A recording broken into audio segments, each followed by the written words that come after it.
What's up, everybody? This is Chuck at IGN, and I'm here right now with Eric Holmes, creative director for WB Games Montreal. How are you doing today? I'm doing okay, Chuck. How are you? I'm excellent. Thank you so much for joining me. We are going to be playing some Batman Arkham Origins.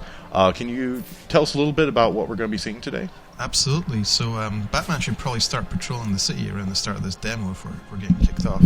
And what he's going to do is he's going to start patrolling South Gotham. This is the new kind of major downtown core we've added in Arkham Origins. It's the open world is about twice the size of what you saw in Arkham City, large enough, in fact, that we've had to add a fast travel system to the game. And what you're going to see in a moment is you're going to see Batman use that fast travel system, and he's going to go to the Batcave. Now, where we are in the story is Batman has just finished analysing what he could of a crime scene. He found some bodies, and he needs to identify those bodies. Now, he has all sorts of forensics equipment at his disposal. He has amazing sensors in his cowl. He has the supercomputing power of the Batcomputer back in the Batcave. But what he doesn't have is he doesn't have access to a criminal database. And he doesn't have access to a large database of DNA evidence. He needs to figure out the identity of these bodies. And to do that, he's going to have to break into the GCPD and access their computer database so that he can figure out who these bodies are. Now he has to break in. Can't he just call up his good buddy Jim Gordon? Well, that's the magic of Arkham Origins, isn't it? We're earlier in the career here with Batman, and at this point, Batman's an outlaw. The police want nothing to do with him. The only thing they want to do is arrest him. And in fact, there's even worse components of the police department that, within our story, the Black Mask has placed a price of $50 million on the Batman's head, and there's 8 assassins competing for that prize. In addition to that, the SWAT team, the corrupt SWAT team inside the GCPD, are also putting themselves into the game, and they want to kill Batman and sell his body to one of the assassins so that they can claim some of that money too. So what we're also seeing here is we're seeing the Batcave, which is all new for the first time in the Arkham franchise. We've come into the Batcave underneath Wayne Manor. Here's Alfred. We can talk with him. Why don't we go ahead with that? Congratulations are in order, sir. I just used his arrogance to my advantage. A textbook move a child. Alfred has hair. True, but I doubt the rest of them. Do you have a problem with hair? No, I don't. It's just I can tell he's younger now because in at least in the comic book continuity, he's a little bit thinning. Right. But we've intentionally visually rewound everyone. If Batman can just turn and face the camera for a moment, we'll actually see that right there in his costume. So the Batsuit in this game is visually rewound back to an earlier phase. We're about 25% of the way into the game here. The suit's a little bit dinged up. It gets more dinged up through the story. But at this point, one thing that's very visible is that the suit is kind of more of a kit-bashed suit than what we've seen in Arkham Asylum and Arkham City. In those games, Batman, or rather Bruce Wayne, has been Batman for many years. His costume's very refined, his approach is very refined, whereas in Origins here, we're at a place where he's still figuring out how he's doing this job. He's still figuring out who he is. He's still encountering characters for the first time. So the costume itself looks like something he's built on this workbench where we're actually going right now, out of different materials that he's acquired through Wayne Industries. Now, what does the Batcave allow you to do in the game? Well, one thing we're doing right here is we're actually acquiring a new gadget.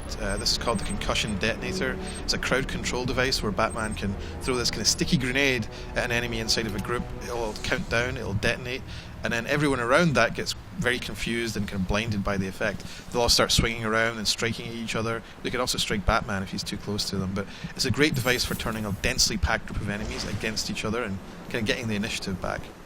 Another thing I guess you're going to see in the Batcave here, you're going to see a lot of storytelling in here. There's a whole bunch of IP nods in here. Here's the Batmobile under construction. Awesome. You're going to see this training area, which is this is really the biggest functional part of the Batcave that's been added here. So this is where Batman comes to train. You can access all the challenge maps you've earned so far in the game right here in the Batcave. And when you play them in Arkham Origins, you're going to get XP as well based on how well you did. So it's a great way to spend your time if you want to get leverage against that next level up and that next upgrade you want to get. Another thing which is all new in Origins is what we call the combat training. So when Batman goes into the training console here, he won't just have access to the challenge maps, he's going to have access to these combat training facilities, which basically explain how to fight new enemies you've encountered in the game, how to use new gadgets you've acquired, how to become the best Batman that you can. And you'll also get XP for going through here and completing these trainings. So they should feel very organic. They should feel like something you inherently want to do. The first three here you see here are very basic functionalities. Doing combos, doing takedowns, different types of counters. Whereas this one at the bottom here, because Batman just acquired the concussion detonator, is a little bit more advanced training. This particular sort of triplet of training lets the player learn not just how to use the concussion detonator, but also how to use a combination of the explosive gel, which will knock a bunch of guys down all at once, with the special, what is it? Oh my god. I'm going to have to remember it. It's such a mouthful, this one. The special combo multi-ground takedown, which sounds like it went from English to Google Translate to Japanese and back to English again. But basically what that is Batman will knock a bunch of guys down with the explosive gel, and then if he jumps up in the air, he'll throw a bunch of batarangs down at all the enemies on the floor. So combining the two of those things lets the player knock out a large group of enemies all at once. It's a pretty advanced technique, but it's something that it's a good example of what we want to add in the combat training, where the player, if he starts the combat training, he's going to learn the basics, he's going to learn the core, and he's going to become better at that. But if he completes all the training, he'll become a pro player. It's kind of like having a game fact built into the game. So I know that Batman's a little bit younger here. He's not quite as seasoned as he was in the first two games, and because of that, his combat's a little bit more brutal. Would you say that's the case? I'd say he's definitely more athletic. He's a little bit more physically engaged in the fight. One thing you'd have noticed in the previous Batman games is when Batman isn't actually actively attacking someone, he'll go to a very kind of neutral state. His arms will come down by his sides. It's almost like he's very relaxed because he knows he can take all these guys that are around him. A good example of something different in Arkham Origins is you'll see Batman never gets that relaxed in our game. He's always got his energy up. He's always got his jukes up, ready to fight. He's not the veteran he'll eventually become, but he's still very competent and very much engaged in the situations. So now we're going to head over to GCPD? That's right, so we have to infiltrate the GCPD here. Now, Batman's not going in here in the same way that he would go in the other interiors we've seen in the Arkham series. He's not going in there to break every bone and every guy that he encounters and clear out the area of cops. That's not the goal. Batman doesn't really respect the cops at this point in his career. He thinks the Gotham cops are very corrupt and are dangerous, maybe even... He's referred to them as being worse than useless because they are inherently dangerous by being corrupt. But he's not aggressively up against them. However, he does have to work through the GCPD interior here and get access to this computer system. So there are some enemies he will have to take out along the way. Other ones are encounters that the player can really, hopefully he'll want to sneak by, because there are some very dangerous enemy groups inside GCPD that will overwhelm anything but the most experienced player. So we're in Arkham Asylum or Arkham City. You have to clear a room to finish it. There's many locations in GCPD where the player is just encouraged to just move on and sneak past the dangerous opposition. So you really don't want to subdue the cops, you want to get past them. Absolutely. Batman's goal is not to clear Gotham of police officers. His goal is to get in, get access to the database, and get out as cleanly as possible. And whilst Batman doesn't really respect the cops, it's interesting. Another thing about Origins is we have a lot more conflict between the characters in this game because they're not all the characters or the relationships of them are as fully formed as we've seen in the other games. So Alfred does really respect the police force of Gotham, and he doesn't want Batman to hurt anyone who's an official city employee, and so you get some contention between the two characters there, and it's a good example of something which is kind of unique to the Origins setting, where we're dealing with these raw, more unformed versions of these characters. We're seeing them getting to know each other, getting to understand each other, and transitioning to that point where they start to become that more familiar shape that we've seen later in the property, where for example, James Gordon will eventually become the police commissioner. We all know Commissioner Gordon. It's the name that comes out of your mouth when you want to say who that character is. But at this point, he's not the commissioner. He's a police captain. And in fact, he's an incredibly unpopular member of the GCPD because he's one of the few straight cops in the department. He makes everyone nervous because he doesn't take bribes. He doesn't work within the kind of the rules of how the GCPD normally operates.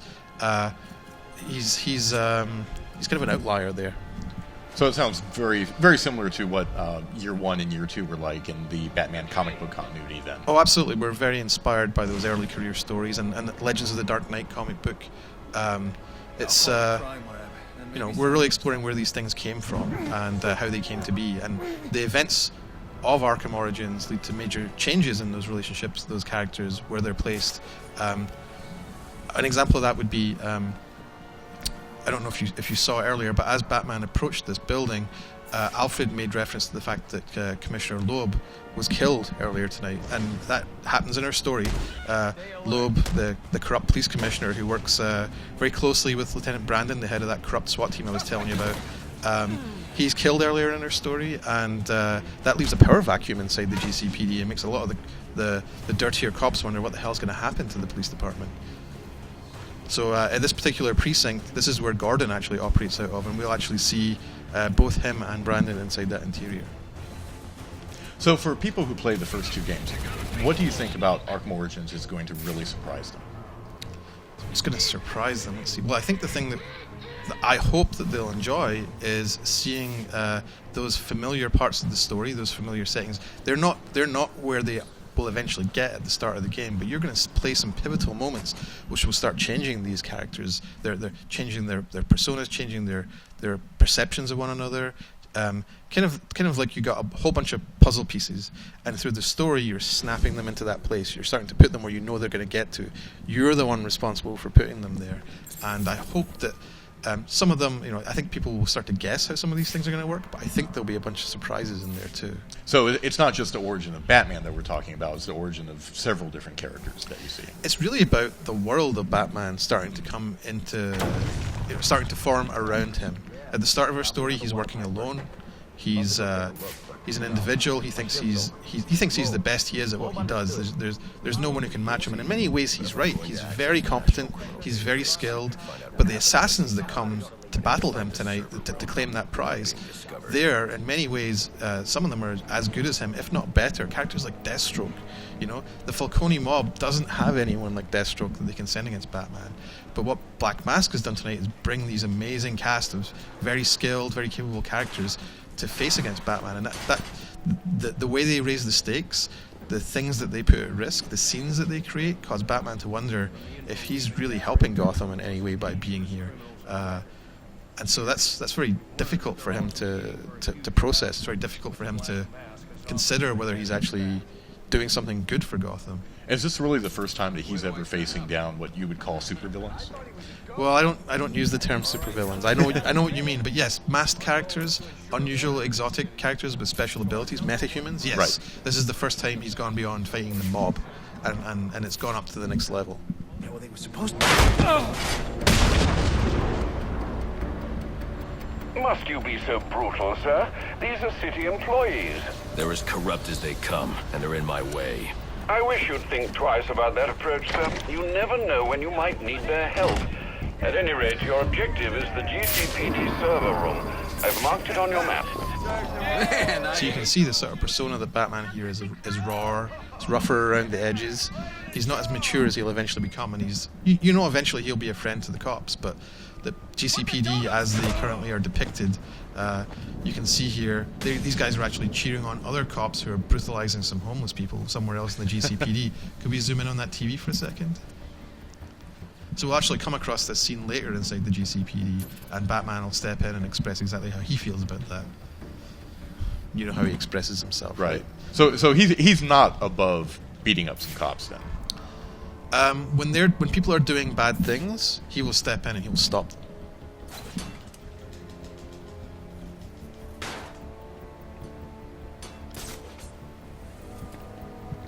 Then how will he handle this mob? Just bypass them? So there's a whole bunch of gunmen here. Any armed men. I can use Deathstroke's remote claw to pass above their heads undetected. So this is a new gadget that we got in Arkham Origins, the remote claw. And what Batman can do here is he can use that to build a tightrope. And as he said, this was a gadget that he actually got from Deathstroke. That's right. So Deathstroke uses this gadget against Batman in the Deathstroke boss game. And then when Batman defeats him, Batman needs to use this gadget to leave the room. Because he's trapped in the encounter with Deathstroke where he is. He then uses it for the rest of the game.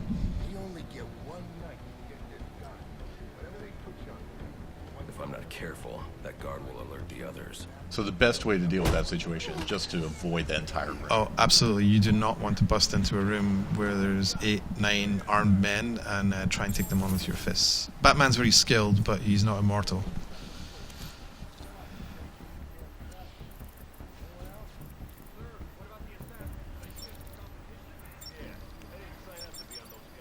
Of course it is. Has to be memorable, right? Any other scumbag. We can't find dirt. We make our own. What if Captain Gordon allowed all the perks to hold himself? So what was the most daunting aspect of taking over this project from, making the third in the series that was started by Rocksteady? Right. Well, I mean, Rocksteady's games are amazing, right? The review scores in those games are some of the highest reviewed games of all time. I think last time I looked, Arkham City, I think, was number 12 in terms of the ratings of all time, and that's intimidating. It challenges you to make sure that everything you put in the game is as good as it can be. Now, there's lots of villains in the Batman universe. There's lots of gadgets. There's lots of stories for Batman to go through, but it challenged us to be picky about what we want to add, because we didn't want to add anything that wasn't very strong. It's not about adding a bunch of things that are okay. It's about very carefully adding things which really add to the world, which add to the setting, which are something new. I mean, you look at Arkham City, the roster alone is the majority of Batman villains, the majority of key ones. Right. So we wanted to have important, iconic villains, but we also wanted to bring new blood to the game too. So the setting for the assassins, having these new characters come to hunt and stalk Batman, was a great opportunity to bring that new blood to the table. Did I just mix my metaphors, bringing new blood to the table? A little bit. Now, I noticed earlier that it looked like his shock gloves lit up a little bit.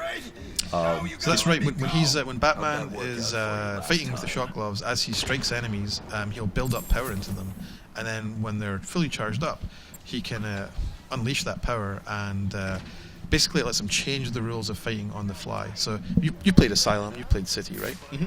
So you'll know that if you fight characters like guys with shields, guys with stun batons, there's certain rules, or guys with armor, you can only hit them in certain ways from certain positions based on their state, right? You have to stun a guy with the armor, and then you have to rapidly beat him down to be able to take him out.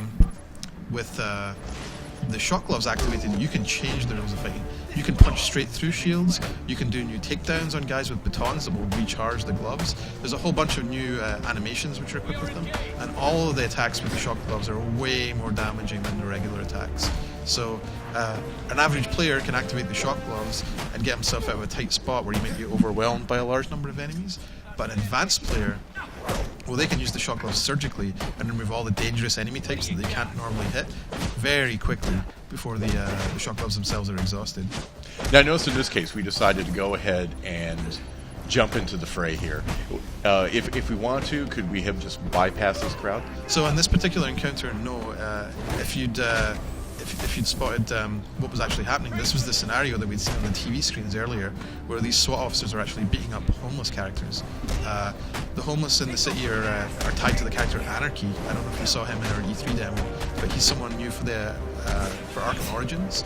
And Anarchy's a kind of a social activist, a very direct social activist. He's anti-corporate, anti-government, and his whole deal is he wants to kick basically the man out of Gotham. He sees that as the way to liberate and free people. He also thinks that Batman is great, and he really wants Batman to work with him. He thinks that they're both heroes that will help the city and help the people there, but Batman doesn't see Anarchy's approach as being anything like what he would do. Right. Because he just wants to cause chaos. Right. If we go and speak to this guy here, you'll get a little snippet of that. You kidding? That's where he round us up. You don't get it. Anarchy gets it, but you don't get it, man.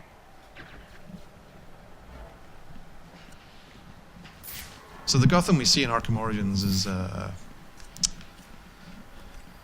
guess we're trying to make sure there's some layers in there in terms of the background.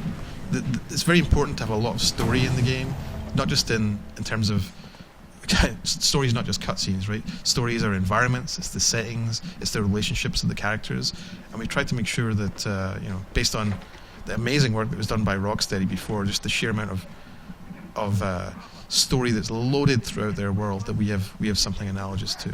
What the hell am I supposed to... Well, thank you very much, Eric. I really appreciate you showing us Batman Arkham Origins today. Batman Arkham Origins is going to be coming out on October 25th. Is that correct? That's right. And it's going to be coming out for Xbox 360, PlayStation 3, Nintendo Wii U, and PC. For everything Batman Arkham Origins related, keep it right here on IGN.